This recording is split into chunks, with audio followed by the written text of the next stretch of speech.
Celeste Morgan inherits the remainder of the Whitfield estate, which includes the mansion and a $293 million investment portfolio. This is a sick joke! You are telling us that he is giving our father's entire empire to a maid who cleans floors? It's not a joke. We're contacting our own legal team right now. I'd rather burn this mansion down than let some freeloader step all over the Whitfield name. That night, Sloane knocked on the gatehouse door, where Celeste and her 2 children were staying. You have exactly 6 hours to pack up everything you own and get those 2 brats out of here. This mansion is the legacy of high society, not a charity shelter for hired workers. Sloane had no idea that inside the smaller suitcase, under a layer of clothes, there was a white envelope with Cornelius Whitfield's handwriting. The Whitfield siblings were arrogant, unaware that their own father had already set a trap to punish them. If you're ready to see the harshest punishment for those who abuse power, comment with the keyword justice and subscribe to Billionaire Single Mom right away.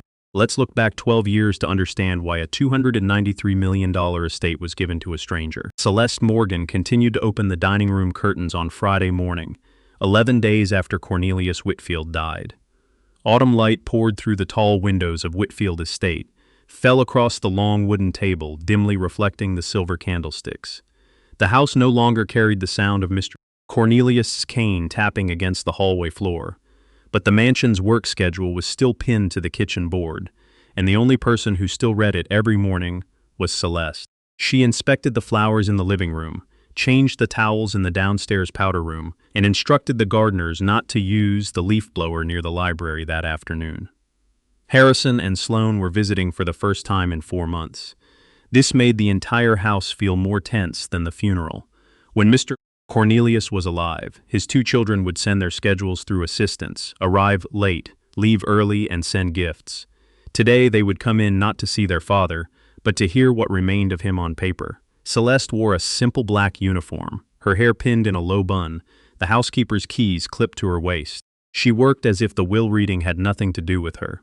Truthfully, she didn't know why she had been invited. James Archer, Mr. Cornelius's estate attorney, had called and said Mr. Cornelius wanted her present. Celeste had asked if that meant she needed to prepare tea, documents, or the room.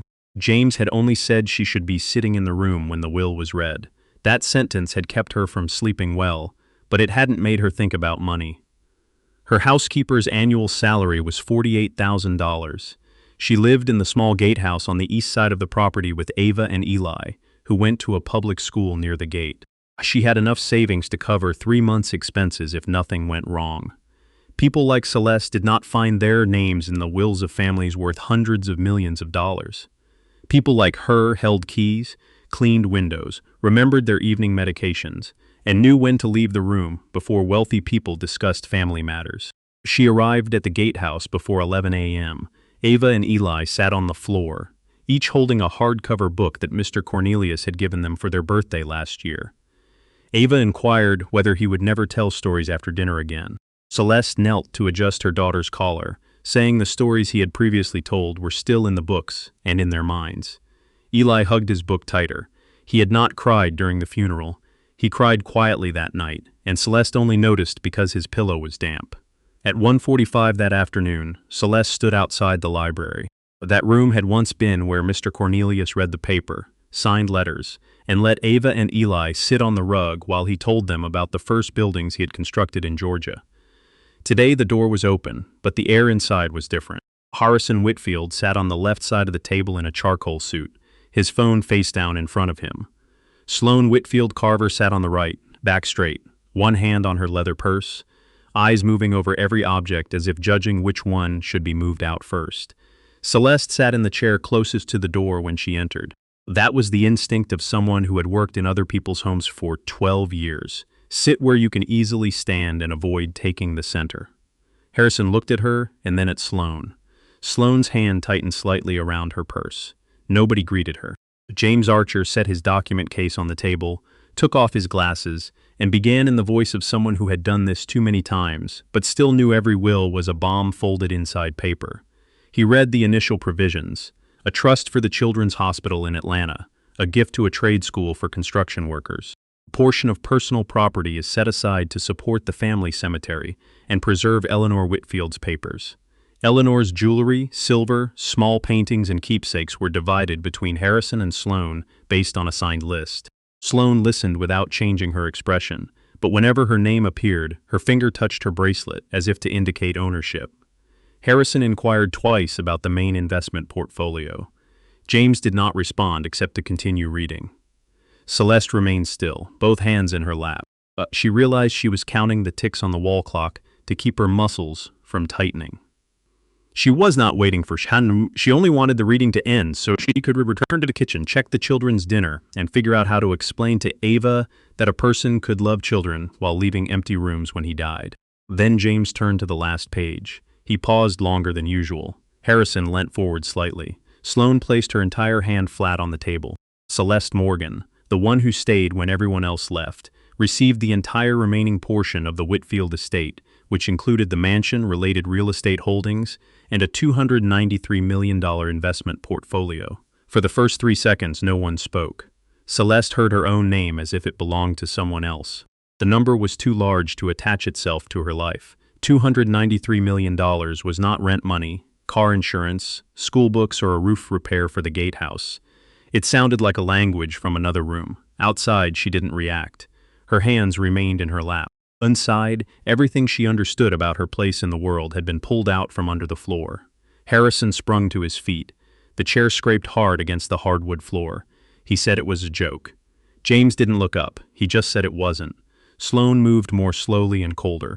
She placed her hand on her brother's arm, never looking away from Celeste. Then she told them that they needed to contact their own lawyers immediately. Celeste stayed seated. She didn't know what she had the right to say.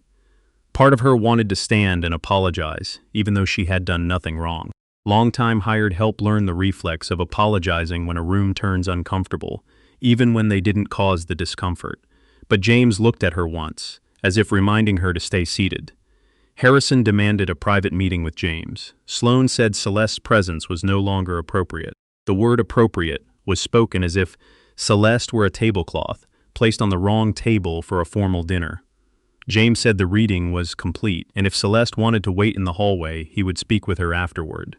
Celeste stood. Her knees didn't shake, but her right hand had to find the edge of the chair before she stepped out. The library door closed behind her. The hallway at Whitfield Estate was long, carpeted in deep blue, and lined with portraits of the deceased from several generations. Celeste stood by the console table, where she replaced flowers every Monday. She placed one hand against the wall, just enough to keep herself stable. Harrison's voice continued to be heard in sharp fragments through the thick door. Undue influence, reduced capacity. She isolated him from us. He did not say Celeste cared about my father. She didn't say she was there while we were gone. He used legal terminology that could transform 12 years of service into a conspiracy. Sloane spoke at a lower volume, making it difficult to hear, but Celeste managed to catch a few phrases. Family image, press, housekeeper, and the 2 children. When Celeste heard the 2 children, she let go of the wall. She went down to the kitchen because her body only knew how to do familiar things when her mind was unable to process something new. Mrs. Patrice Jones stood near the sink, holding a towel. She had cooked for the estate for 20 years, long enough to hear many things no one wanted her to hear. She looked at Celeste, eyes wet, but didn't step forward. Fear can keep good people standing still. The afternoon passed in sealed phone calls inside the library. Harrison and Sloane left close to 5 without looking at Celeste. James Archer left too, saying he needed to return to his office and would call her later. Celeste wanted to ask about the white envelope she had found the morning Cornelius died, but Harrison was standing near the front door, and the words stayed caught in her throat. She returned to the gatehouse as the sky began to darken. Ava and Eli ate leftover pasta. Celeste sat with them, listening to Ava talk about a classmate who had dropped a box of crayons.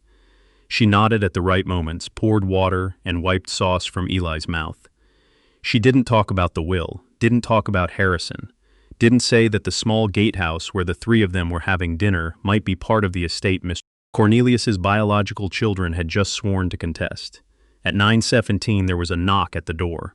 Sloane stood on the gatehouse porch in a cream fur coat beside a family security guard Celeste had never seen before. Harrison wasn't with her. Maybe he was smart enough not to do this scene himself. Sloane held a thin legal envelope. Her face was calm to the point of emptiness. She said the property was under legal dispute. Therefore, Celeste had no right to continue living on the grounds until the matter was resolved by the court or by the parties involved. She had 6 hours to clear her belongings out of the gatehouse. Sloane used the phrase "our family" when referring to the mansion, as if Cornelius hadn't written the opposite on the final page of his will only hours earlier. Ava and Eli stood behind their mother, both in pajamas, bare feet on the wood floor. Celeste felt Ava grab the hem of her shirt. Eli said nothing, his eyes on the guard. Celeste wanted to ask where the eviction paperwork was, wanted to call James right in front of Sloane, and wanted to remind her there were 2 children in the house. But she looked at Sloane's face, understood that this woman hadn't come to listen. She had come to turn fear into action before Cornelius's attorney could return. Celeste didn't cry, didn't argue. She only said she would pack. Sloane looked past her into the small house, her eyes moving over the children's chairs, school books, and hanging coats, as if taking inventory of an intrusion. Then she turned away. Celeste shut the door, locked it, and stood still for 3 seconds. Then she picked up the phone and called the neighbor, who had watched Ava and Eli on nights Celeste had to work late. The woman couldn't come to the estate right then, but she could hold her sister's small rental room if Celeste needed a temporary address. Celeste thanked her, pulled the suitcases from under the bed, and began packing. Ava asked where they were going. Celeste folded her daughter's school uniform, placed it in the suitcase, and said they would find somewhere to stay for a while. She kept her voice even because children hear rhythm before they understand words. Eli walked into the corner and took the 2 books Mr. Cornelius had given him from the shelf, who put one in his own backpack and one in Ava's. No one told him to do it. He did it as if, in a fire, those were things that had to be saved. Close to 3 in the morning, they stepped out of the gatehouse. 2 suitcases, 2 backpacks, and 1 paper bag holding medication and birth certificates. Celeste turned off the light for the last time. She didn't look too long, because looking too long would make her remember that Damon had once fixed this doorknob, Ava had once drawn a rainbow on the kitchen glass, and Eli had once fallen asleep on the sofa waiting for Mr. Cornelius to finish a story. The estate gate closed behind them with a low metal sound. It was dark and cold. Whitfield Estate sat behind a line of oak trees, a few of the main windows glowing in the distance. Celeste stood outside the gate with the children beside her and called James Archer. "Busy," she called again. "Still busy." Ava held her mother's hand, her small fingers cold and damp. Eli looked up at the sky as if trying to find one fixed point. Celeste opened the smaller suitcase to get Eli's coat. Under the hastily folded clothes, the white envelope lay still. Cornelius's handwriting appeared beneath the gate light. "For Celeste, open after I'm gone." She had found it in his desk drawer the morning he died, exactly where the small note tucked into her work schedule had directed her. She hadn't opened it then. Through all 11 days afterward, she still hadn't opened it. Now the envelope sat in her son's suitcase, among the things a family carried when they had been put out of their home. Celeste had $240 in cash in her wallet. She opened a booking app. The nearest motel with a room available that night was $89 before tax. That number made her hand tremble slightly, and not because of the cold. She booked it. The confirmation screen appeared. Ava leaned against her hip. Eli kept looking at the sky. Behind them, the Whitfield gate stood silent as if it had never known they had lived there for 12 years. The motel room that night smelled of cheap bleach and damp carpet. Celeste Morgan set the 2 suitcases at the foot of the bed and pulled the curtains closed, so Ava and Eli wouldn't have to see the green motel sign outside in the parking lot. The children were too tired to ask more questions. Ava lay on her side on the bed against the wall, her backpack still tucked under one arm. Eli slept on the edge of the other bed. The book Mr. Cornelius had given him pressed against his chest, as if letting go would make the mansion, the library, and the sound of the old man telling stories drift out of his life. Celeste sat on the plastic chair beside the door, still wearing her shoes. She had paid $89 for this room, plus tax, and that number kept tapping behind her forehead. There was less than $240 left in her wallet. She didn't know where morning was supposed to begin. But before she could think about banks, lawyers, schools, or a place to stay, memory pulled her back to the first day she had walked the gates of Whitfield Estate. Back then, Celeste was 22, fresh out of a household management training program at a trade school in Atlanta. The job at Whitfield Estate was her first real position, bigger than anything she had ever imagined. She took the bus, then walked almost another mile, wearing new black shoes she had bought with money borrowed from her aunt. The iron gates opened to a wide lawn, old oak trees, and a white house so large she had to remind herself not to stand there staring too long. Cornelius Whitfield was 70 then. He was still tall, with a straight back and a voice roughened more by years on construction sites than by boardrooms. His wife Eleanor was very ill upstairs. The house had a nurse, a gardener, a cook, a part-time driver, and a heavy pause after every call bell sounded from the sick room. Celeste was brought into the library for the interview. She had prepared answers in her head about schedules, silverware standards, and staff management, but Cornelius asked only 3 things. Could she be on time? Could she keep secrets? And was she afraid of working in a sad house? Celeste answered briefly. She said she arrived early when needed. She didn't repeat things that weren't hers to repeat, and sad houses still needed to be cleaned. Cornelius looked at her for about 5 seconds, then closed the file. You say less than the others, he told her. That's why I'm choosing you. On her first day, Celeste learned how Eleanor liked the bottom edge of her sheets folded, how Cornelius drank his coffee black, and how the library windows had to be open for 10 minutes every morning, even in winter. Eleanor died 8 months later. Harrison and Sloane flew in for the funeral on separate flights, each carrying a neat kind of grief with a clear schedule. They stayed 3 days. Harrison took work calls in the living room. Sloane selected a few pieces of her mother's jewelry from a list that had already been prepared. By the morning of the 4th day, both of them had left before lunch. Cornelius didn't complain. He stood on the porch and watched their cars leave the driveway, both hands behind his back. Celeste stood just inside the door, not knowing whether she should leave him alone. That night, at 11 o'clock, she went to check the downstairs rooms before locking the kitchen. The light in the library was still on. Cornelius sat in the old leather chair, not reading, not writing, only looking at the empty chair where Eleanor used to sit and embroider. Celeste went to the kitchen, made peppermint tea, placed it on the small table beside him, and left without saying a word. He didn't thank her. But the next morning, the empty cup sat neatly on the tray. From then on, silence became the first language between them.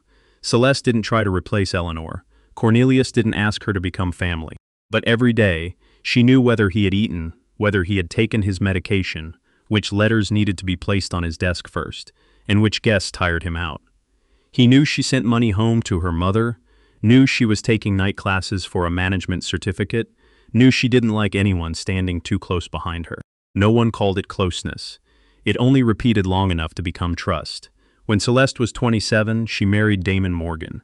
He worked as an electrician for a commercial maintenance company, his hands always carrying a few small scratches. Cornelius didn't attend the wedding, but he sent a coffee maker and a handwritten card. Damon laughed and said her boss gave gifts like a man who didn't understand how small their apartment was. Celeste put the machine in their kitchen, and every morning Damon brewed coffee too strong and drank it anyway. Ava and Eli were born 2 years later. The twins split Celeste's life into small pieces: bottles, shifts, doctor's appointments, broken sleep. Cornelius didn't like noisy children, at least that was what he had once said. But the first time Celeste brought both children to the estate because the babysitter was sick, he stood in the dining room doorway and watched Eli crawling under the table and Ava pulling a napkin off a chair. He didn't laugh out loud. He only asked their names, then remembered them from that day on. When the children were 4, Damon died. It wasn't the kind of death that gives people a meaning to hold on to. Not a long illness they could prepare for, not war, not a choice he could have avoided if he had known. A delivery driver fell asleep at the wheel on a suburban highway. Damon's car was pushed into the median barrier. Celeste received the call while she was counting towels in the linen room.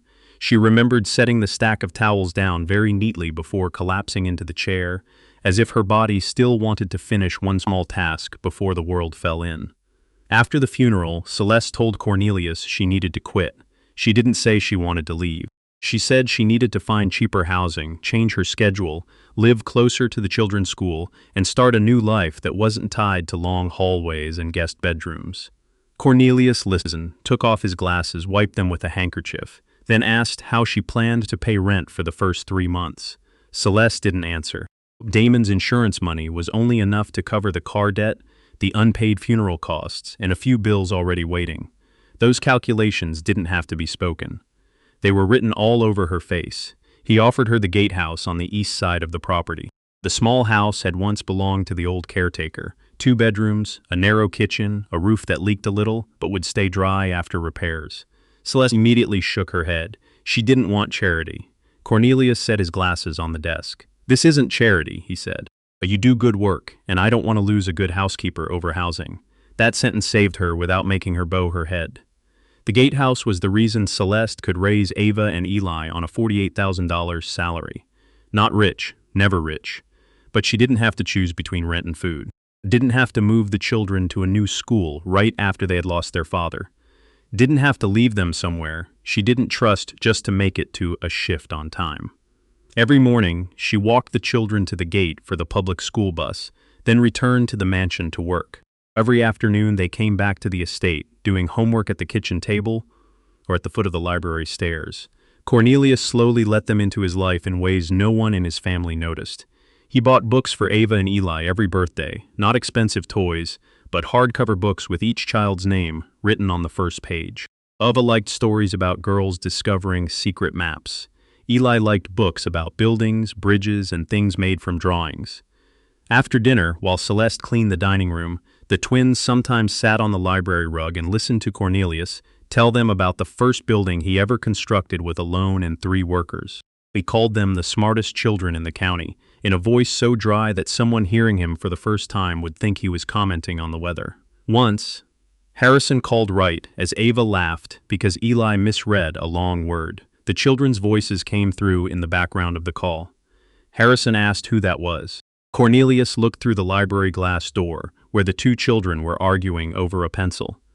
"They're the finest children I know," he said. "You don't need to worry about it." The line went quiet for a beat, then shifted back to next month's meeting schedule. Harrison and Sloane weren't villains in every memory. Celeste was fair enough to know that.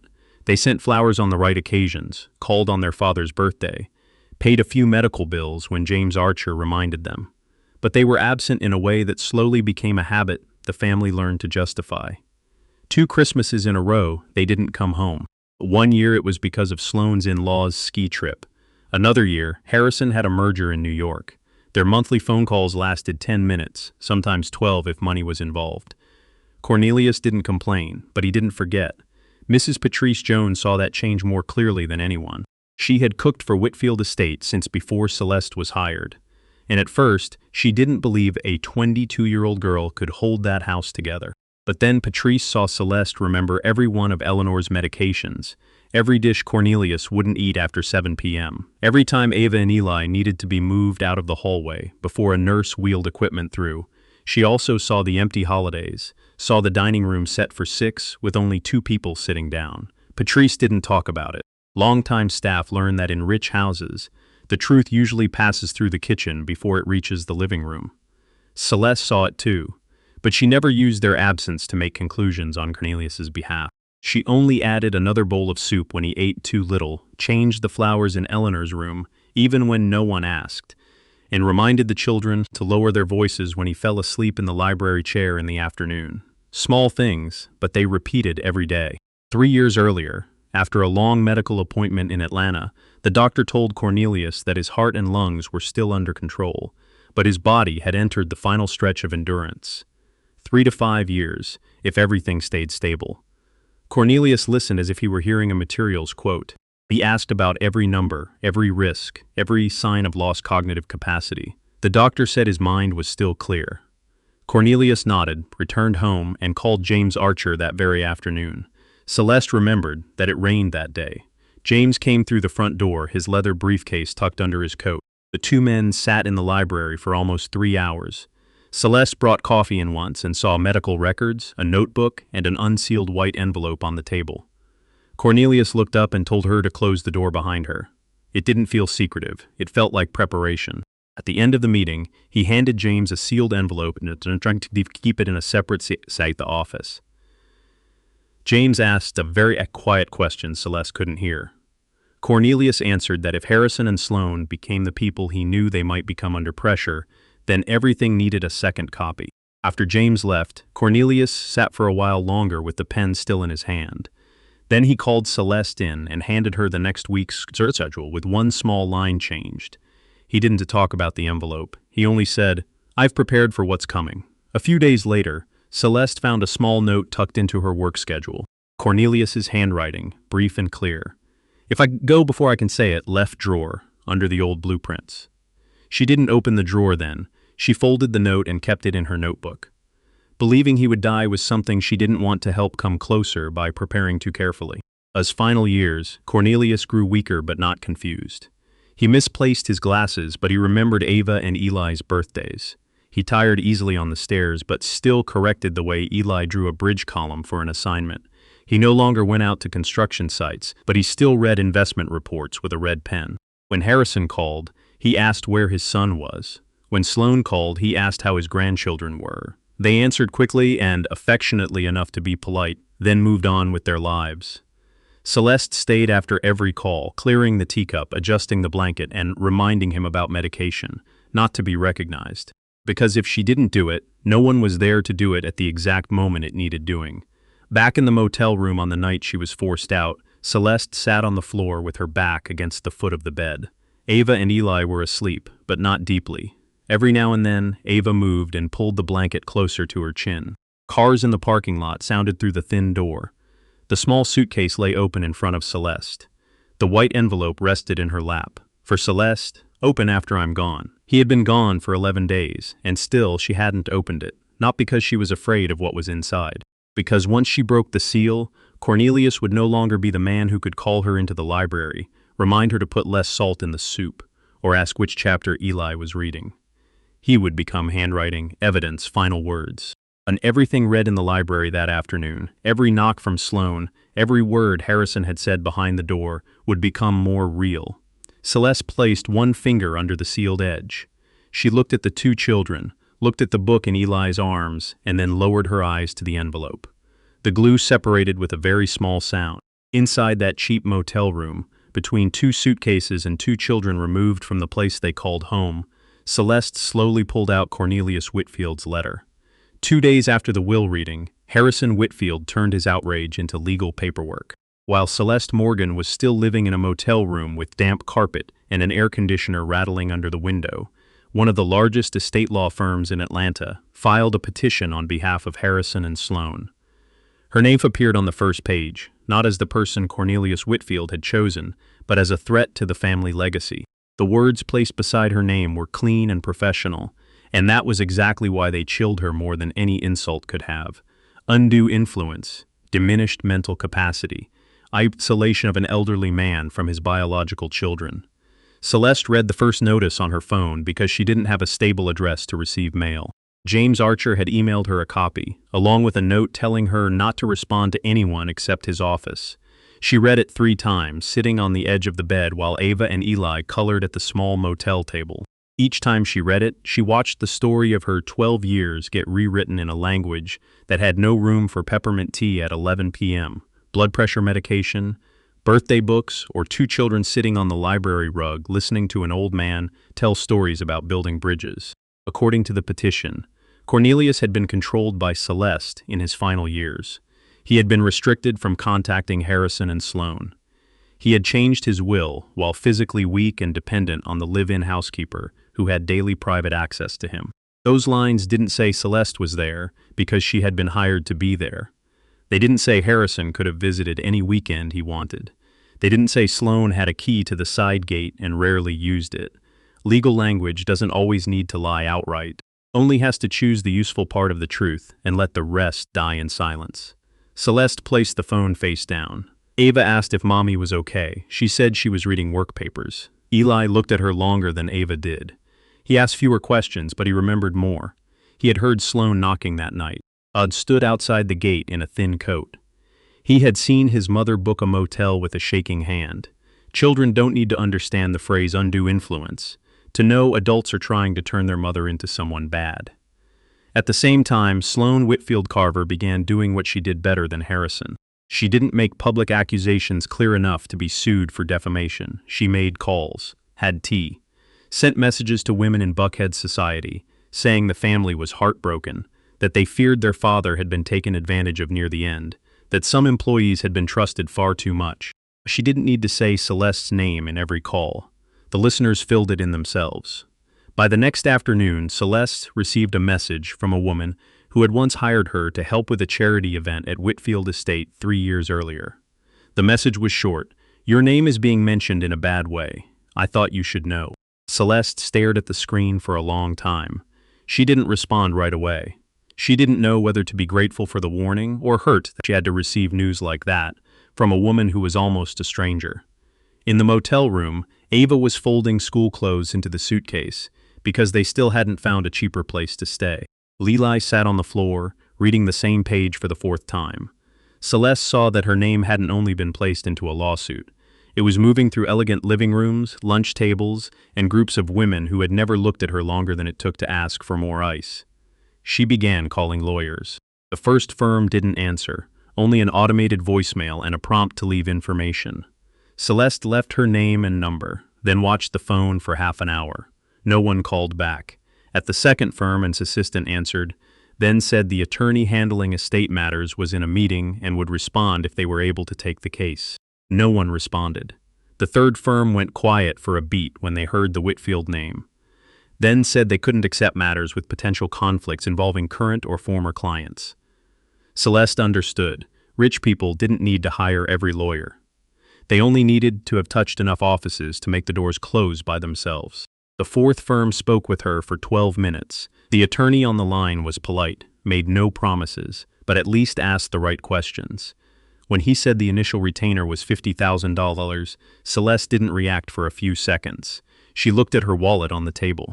The $240 in cash had already shrunk after 2 motel nights, fast food for the children, and the cost of washing 1 small bag of clothes.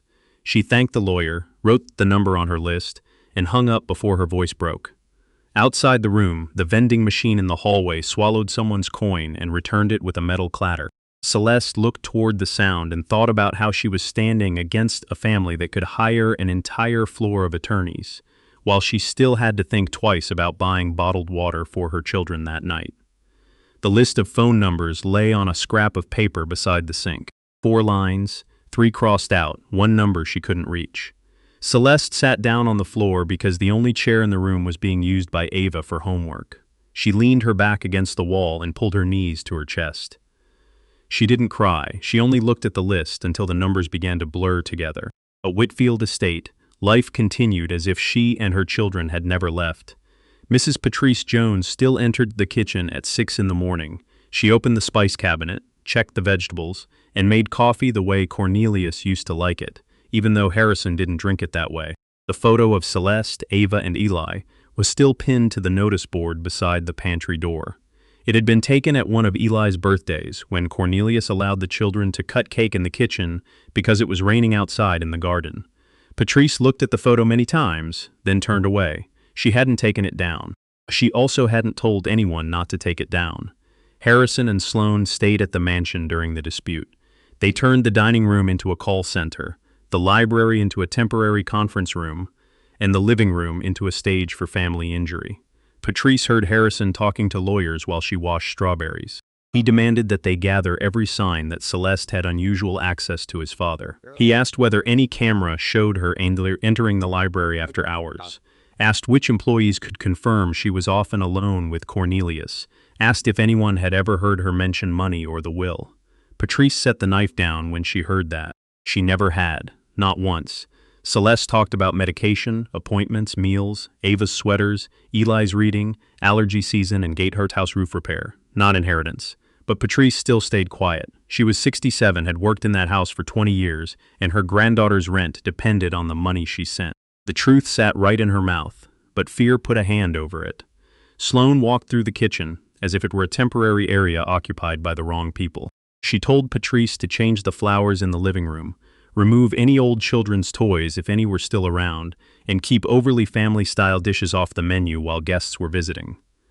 Patrice understood that Sloan wanted Avi and Eli's traces erased from the house before lawyers, friends, or anyone else could see them. When Sloan mentioned the family image, Patrice tightened her grip on the towel in her hand.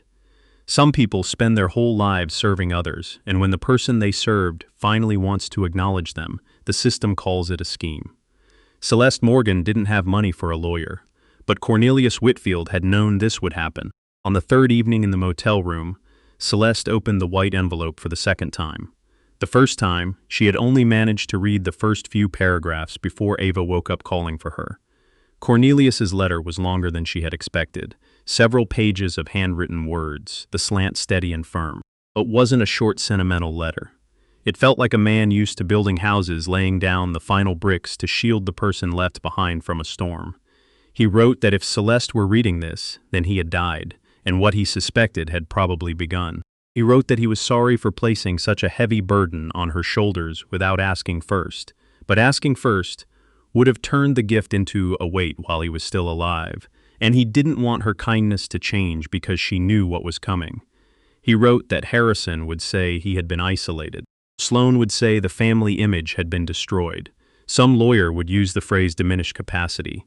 He wrote it so clearly that Celeste had to place her hand on the page to keep it from trembling.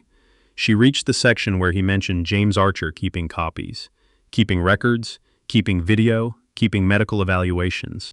She didn't understand all of it yet. Those words opened another room behind the room where she was standing, but the door hadn't fully opened. The letter didn't only comfort her, it warned her of a plan. Her phone rang close to 9 that night. James Archer's name appeared on the screen. Celeste answered immediately. He apologized first. The voice was tired but steady. He said that the night she had called from the gate, his phone had been trapped in a chain of calls with the court office and the Whitfield side, and by the time he called back, her number wouldn't connect. He had found her through the motel booking email that the neighbor had helped forward. Celeste didn't ask why it had taken him so long. The exhaustion in his voice told her he hadn't been sitting still. He asked if she had opened the envelope. Celeste looked down at the letter on the bed. Then she said yes. James went quiet for 1 second, like a man finally placing an object where it belonged. "Then you know I have the copies," he said. "You don't have to worry about a lawyer. Mr. Cornelius took care of that for you 3 years ago." Celeste closed her eyes, not because relief had fully arrived. Relief was still too far away. But something in her chest, something that had been held tight since the night outside the gate, finally loosened enough for her to take a full breath. She looked at Ava and Eli sleeping on the bed. Ava lay on her side with one arm around her book even in sleep. Eli faced the wall, his backpack at his feet as if he feared they might have to leave again in the night. James said Cornelius hadn't only changed the will, had prepared legal fees to defend it, appointed James's office to represent the estate in all initial disputes, and set aside a litigation fund in case Harrison and Sloane accused Celeste of undue influence. Celeste wanted to ask why he hadn't told her. But the letter on the bed had already answered part of that. If he had told her, she might have left because she was afraid people would think exactly what they were thinking now. James scheduled a meeting with her at his office the next morning. He said she didn't have to come alone if she didn't want to, but she didn't need to find her own lawyer right now. Cornelius had left behind things that would make many of Harrison's lawyers sit up straight before filing any more accusations. Celeste asked whether they could take everything away before the court heard the matter. James said no, not if the process was handled correctly, but he didn't lie and tell her it would be easy. Harrison was a corporate attorney. Sloane had a social network. They had money, anger, and the Whitfield name. They would use all three. Before hanging up, James paused. His voice lowered and slowed. He didn't just leave you money, Celeste. He left evidence for every argument Harrison and Sloane were going to make. All of it. The call ended. The motel room was small again, with the old air conditioner, cars outside in the lot, and the sound of 2 children breathing. But it no longer felt like a place completely abandoned. Celeste set the phone down and looked at the letter on the bed. Cornelius had been dead for 11 days, but somehow he was still speaking through paper, through copies, through doors he had asked James to keep open. She stood and drew the blanket up over Ava. The girl was still holding the book Mr. Cornelius had given her, one finger tucked between 2 pages, as if marking an unfinished story. Celeste lightly touched the cover before sitting back down on the floor. The letter lay in her lap. This time, she did not read it as if she were receiving a secret. She interpreted it as the person who finally realized that Cornelius' silence over the previous 3 years had not been silent. It had been a preparation. James Archer's office was on the 12th floor of a gray stone building in downtown Atlanta, filled with tall shelves of files and the smell of old paper. Celeste Morgan arrived at 8:50, wearing the only black dress she owned that wasn't a uniform, carrying a cloth bag with birth certificates, a few changes of clothes, and the white envelope inside a plastic folder. She didn't bring the children. The neighbor agreed to watch them at the motel until noon, in exchange for Celeste's promise that she would pay as soon as she could.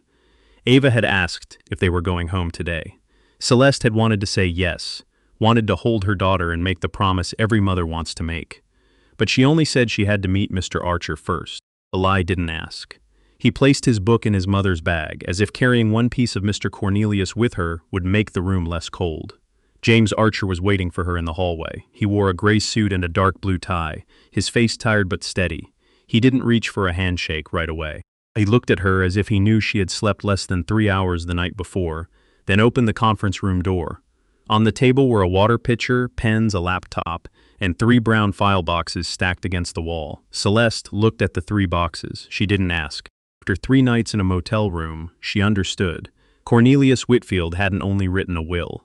He had built another room for her to stand in after the old room was locked. Harrison and Sloan arrived on time, followed by 2 attorneys from a major firm.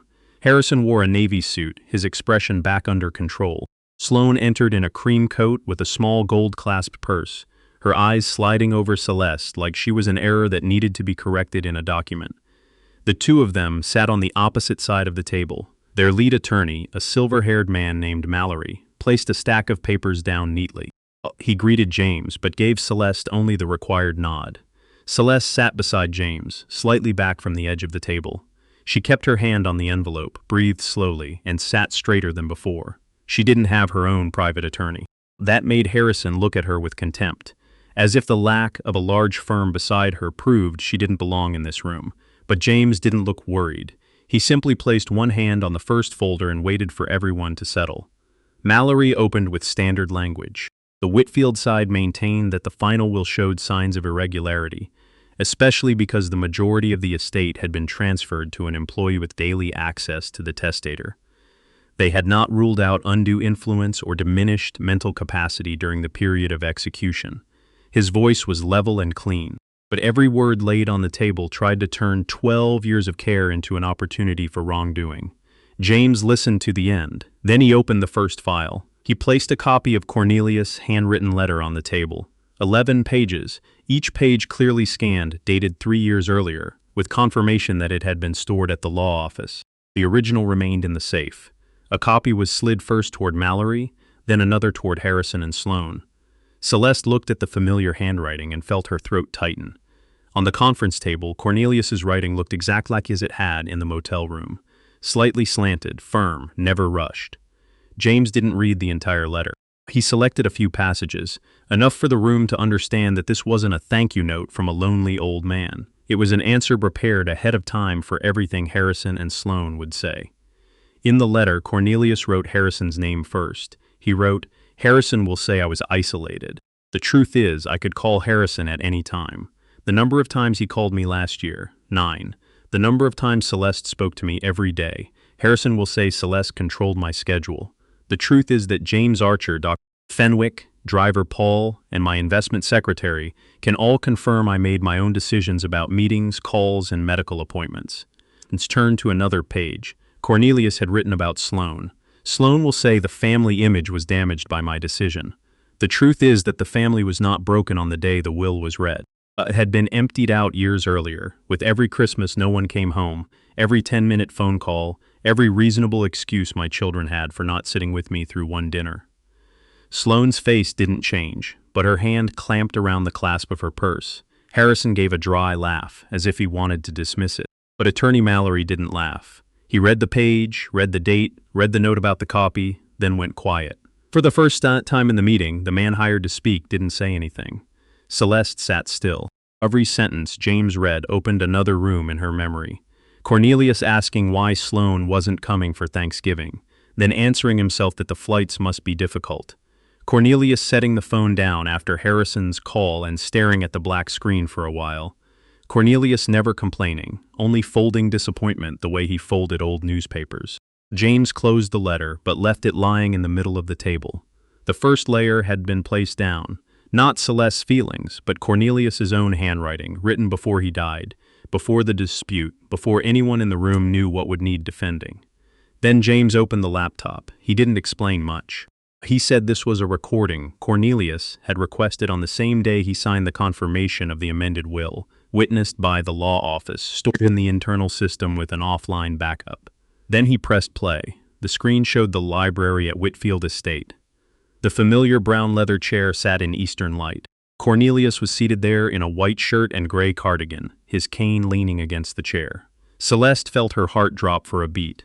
This wasn't a hospital image, not a weakened man in his final bed. This was Cornelius from 3 years earlier. Thinner than he had been in the beginning, but clear-eyed, steady-voiced, both hands resting on the arms of the chair as if he still owned every sentence he was about to say. He looked directly into the camera and stated his name, the date, the location, and confirmed that this was a voluntary statement regarding his estate decision. He said he had been evaluated by a doctor, had spoken privately with James Archer, and was under no pressure from anyone, not one moment of confusion, not one wrong name, not one meaningless repetition. He spoke as if he were signing the final blueprint of his life. Then he spoke about Celeste. Those 4 minutes were longer than any praise she had ever received. He told how she had come to work when Eleanor was still alive, how she never tried to make herself important, how she stayed after the funeral when the family had already left. He spoke about Damon's death, about the gatehouse, about how Celeste had wanted to leave because she didn't want to accept anything that felt like charity. He said she raised 2 children with discipline and gentleness, and that Ava and Eli never entered the library without knocking, even though he had told them many times they could come in. He called her the person who kept this house a home in the final years of my life. Celeste lowered her eyes to the table. She didn't want to cry in front of Harrison and Sloane, but Cornelius's voice through the small speakers had the power to bring a dead man back too close. The video moved to Harrison. Cornelius spoke about his son for 2 minutes, not cruelly, not exaggeratedly. He said Harrison was intelligent, ambitious, independent in the way of a man who had never truly lacked a safety net. He said Harrison loved the Whitfield name, but rarely asked whether the man carrying that name was still eating well or sleeping through the night. He mentioned the number of visits in the final year, recorded by the gate system and the driver's calendar. Then he spoke about Sloane. He didn't call her cruel. He called her distant. Distant because of marriage, because of her social circle, because of the way she had learned that family affection could be replaced with flowers on the correct dates. He said he did not resent his children for having lives of their own, but he could not pretend their absence was equal to the presence of someone who brought medication, tea, appointments, and 2 children into the days when the house had grown too quiet.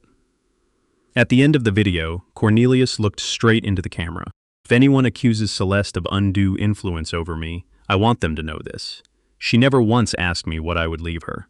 Not once. James stopped the video. No one spoke immediately. Silence after a voice from the past carries a different weight. Harrison looked at the darkened screen, his jaw tight. Sloane looked down at her hands. Attorney Mallory took off his glasses and wiped them very slowly, but his calm had cracked. James stood, walked to the wall, and brought the 3 file boxes to the table. This was the 3rd layer, not handwriting, not voice. This was the scale of preparation from a man who knew exactly what fight was coming. The first box held medical records, appointment receipts, doctor's notes, evaluation results from the month the will was signed.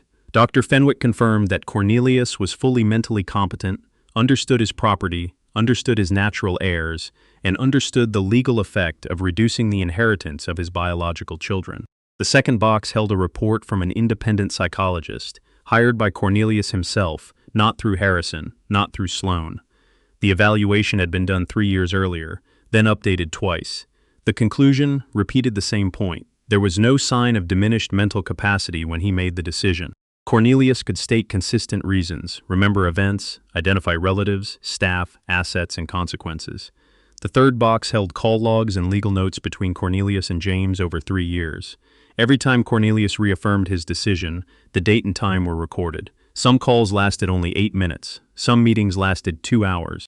One note written by James said he had asked Cornelius whether he wanted to leave a larger share to Harrison or Sloane. The answer was recorded word for word. I have left them what they can receive without calling it love. Celeste heard that sentence and felt a strange ache. Cornelius hadn't been an unfeeling man. He hadn't disinherited his children out of revenge. He had seen them as they were, and had decided the largest part of his life should follow the Sursons Tuesday, not only the people who carried his name. Mallory finally spoke, but his voice was lower. He said their side needed time to review the authenticity of the documents. James nodded, as if he had expected that. He handed over the witness list, the doctors, the original chain of custody, and the information for the person who recorded the video. Each document landed like one more stone blocking another exit. Harrison refused to sit quietly. He leaned forward, eyes moving from James to Celeste. He said they still had the right to go to court. No law office could stop them from filing. This property was the Whitfield legacy. His father built it. His name was part of that family legacy. No court in Georgia would let a housekeeper walk away with $293 million without reviewing it to the end. James looked at him. You absolutely have that right. He paused long enough for the sentence to become an open door. But you need to know that this video, this letter, and the entire file will be presented in court, along with the question of how often you visited your father during the last 5 years of his life. Harrison looked at Sloan. Sloan looked at their attorney. Mallory set his glasses down and looked at the documents in front of him, as if the ground beneath them were no longer solid. Then he said they needed time to reassess. The meeting ended with no declaration of victory. No one clapped. No one apologized to Celeste. Harrison left the room first, Sloan after him, the cold scent of her perfume lingering for a few seconds. Celeste stayed seated until the door fully closed. James gathered the letter copies, then left one in front of her. He said that copy was hers. When she stepped into the hallway, Mrs. Patrice Jones was standing near the waiting area, both hands wrapped around a black purse. She wasn't wearing her kitchen uniform. For the first time, Celeste saw Patrice outside Whitfield Estate, and she looked smaller, but her eyes didn't turn away. Patrice said she had called James Archer that morning. No one had told her to, but she wanted to testify if this went to court. She said she had seen 12 years pass. She had seen Cornelius call for Celeste when he was sick, seen him tell nurses Celeste understood his medication better than anyone, seen Ava and Eli grow up in that house, while Harrison and Sloan rarely even asked their names. She said she could remember which holidays people came home and which ones they didn't. She remembered the short phone calls. She remembered the time Cornelius told her that if anything happened, Patrice should tell the truth. Celeste didn't know what to say. Patrice looked down at her hands. She said she wasn't doing it for money. Mr. Cornelius treated me well for 20 years, she said, and I owe him the truth. It wasn't a full apology for the silence that had come before, but it was the first step of someone who had been afraid for too long. Celeste placed her hand on Patrice's arm, just for 1 second, enough for Patrice to breathe out. The next morning, Celeste returned to James Archer's office alone. She didn't know how long Harrison's side had spent reassessing the night before. She only knew James had called at 7 and told her to come when she could. She stood in the hallway with a copy of the letter in her hand and waited until the office door opened. James stepped out, his face calmer. Harrison withdrew the petition this morning, he said. Celeste nodded. She didn't ask why they changed their minds, didn't ask what Sloan said, didn't ask what Mallory had advised. She had seen enough reasons on the table. The letter, the video, the medical records, the call logs, Patrice, and the mirror a trial would hold up to the absence of the two children. In the quiet hallway, Celeste's first question had nothing to do with money. She only thought of the 2 backpacks in the motel room, the 2 children sleeping lightly, and the book Eli clutched like the last key to a house whose gate had closed. Can I take my children home? James Archer looked at her. Whitfield Estate is your home, Miss Morgan. You can go back any time. Celeste Morgan took Ava and Eli out of the motel right after James Archer's call. She didn't rush the way she had on the night they were forced out. This time, the 2 suitcases were zipped carefully. The children's books were placed on top, the documents were tucked inside the cloth bag, and the white envelope was resting between the pages of her notebook. The motel hallway still smelled like old carpet, but the 3 of them walked lighter. Before leaving the motel, Celeste went back to the front desk to return the key. The woman who had worked the night shift had been replaced by the day clerk, who didn't know the story behind this mother and her 2 children. She only checked the card, printed the receipt, and wished them a good day out of habit. Celeste folded the receipt and put it in her bag instead of throwing it away. $89 a night was a number she didn't want to remember, but didn't want to forget either. It was proof that when one door closes, a family can fall very fast.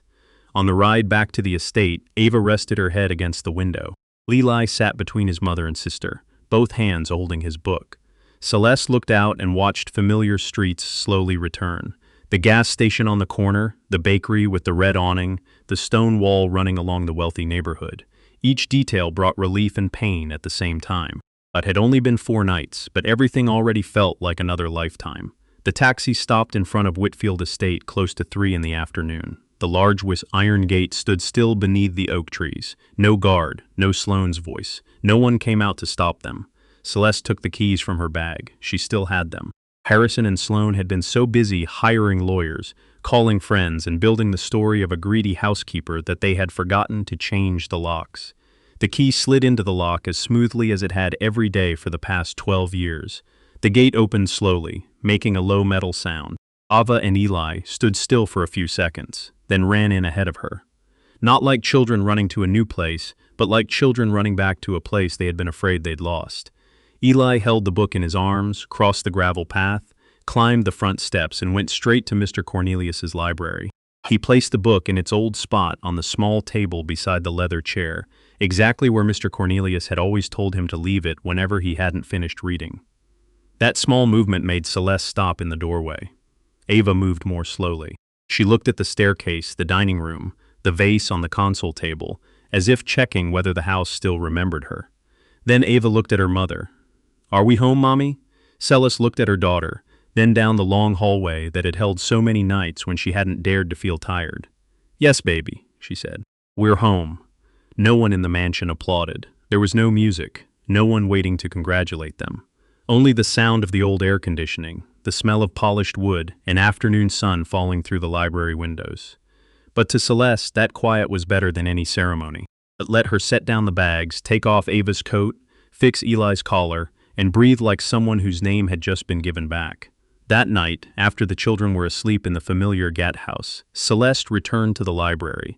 She sat in the chair across from Cornelius's chair, not in his old leather seat. The white envelope lay on the desk. This was the 3rd time she had read the letter, but the first time she didn't read it as someone trying to understand whether she had been protected. She didn't read it to find evidence against Harrison, didn't read it to memorize lines James Archer could use. This time, she read it to hear Cornelius's voice. In every line, he still sounded the way he had when he was alive. Never overly soft, never apologizing too much, but putting the truth exactly where it belonged. He wrote that Celeste had kept the house when the house was no longer a place his own family wanted to be. He wrote that Ava and Eli had brought laughter back into the library after years when the only sound left had been the clock. He wrote that the estate was not an apology, and it was not a gift of pity. It was the decision of a clear-minded man who knew exactly who had cared for him. At the end of the letter, his handwriting shook a little more, but the words were still clear. "You never asked me what I would leave you. That is how I knew you deserved to receive it." Celeste placed her hand on the page. That sentence didn't make her feel rich. It made her feel seen.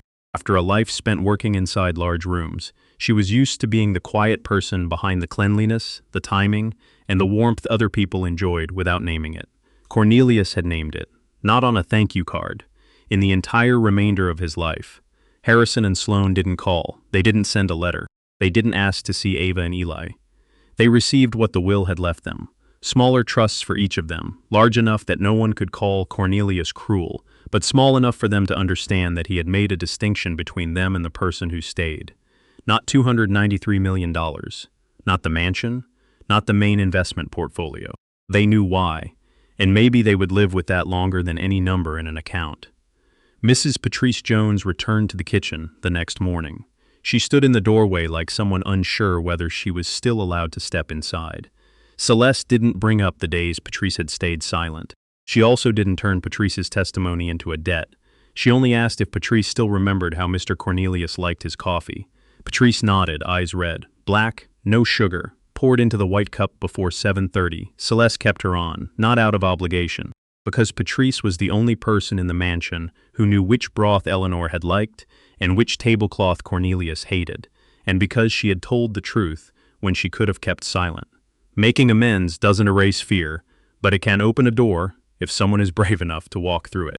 In the weeks that followed, many people waited for Celeste to do something big. Sell the mansion, change the name on the gate, hold a public celebration, appear in the papers as the woman who went from housekeeper to multimillionaire. Celeste did none of that. She kept the name Whitfield Estate on the gate, kept the library as it was, and kept the leather chair where Cornelius used to sit. The first thing she did wasn't to prove she had won. It was to prove Mr. Cornelius had not placed his trust in the wrong hands. She created the Cornelius Whitfield Learning Fund, a scholarship fund for the children of domestic service workers in Atlanta.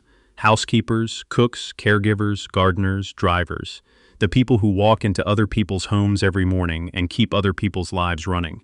The first-year commitment was $3.7 million. The fund did not carry Celeste's name. It carried the name of the man who understood that a child's life could change because someone believed they deserved to learn. On the day the fund was announced, Celeste asked for the press release to be only one blank page. No story about being forced out, no mention of the lawsuit, no turning Harrison and Sloan into headlines. She wanted people to read the purpose before they read the pain. James Archer asked if she wanted to add a few lines about her personal journey. Celeste shook her head. People who work in private homes are already too used to being turned into someone else's emotional story. This fund didn't need tears to prove it was necessary. Mrs. Patrice made the coffee for the first board meeting of the fund. She stood behind the newly painted kitchen and watched representatives from schools, community credit unions, and domestic worker associations come through the side door.